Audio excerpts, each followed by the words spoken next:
The Holiday Icons Stencil Pack includes 6 stencils that you can layer up to create a full design. You can kind of get an idea of what it looks like right here.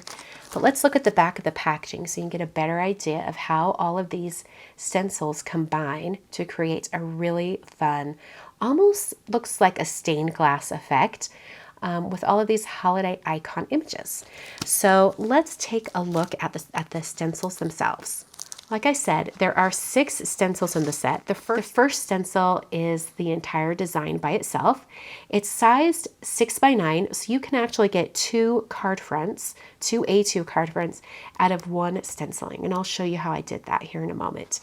The other 5 stencils can be stacked together to create the background and then all the individual images. So let's take a look at some cards that I made using the Holiday Icons Stencil Pack. First up is a set of cards that I made. You can see they were inked together and then I cut it apart. So I got 2 cards for the price of one, basically. And all I did was stencil the background, ink blending from more intense colors down to more light colors at the bottom. So this is Tide Pool, Juniper, and then a little bit of Midnight up here at the top to create that nice gradient blend. For this card, I used some more traditional Christmas colors with a blue background.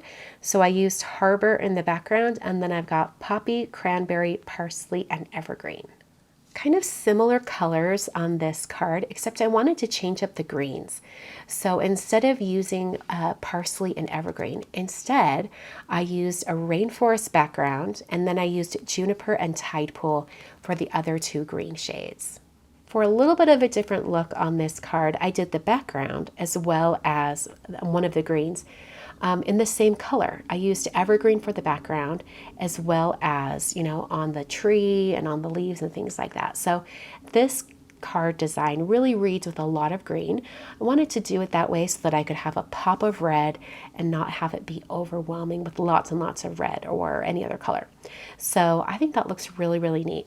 This is a stencil that could look really, really neat with glitter paste or even putting some Versamark or an embossing ink over the top of one of the colors and then adding clear embossing powder. I think you could have a lot of fun with these.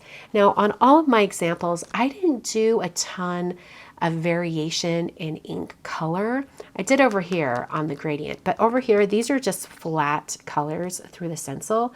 But you can get really creative and do some colorful blends, like maybe have the background be one color and blend up to another and then have other colors on top. You can get really creative with this. So once again, this is the Holiday Icons Stencil Pack, and I think you'll really enjoy it.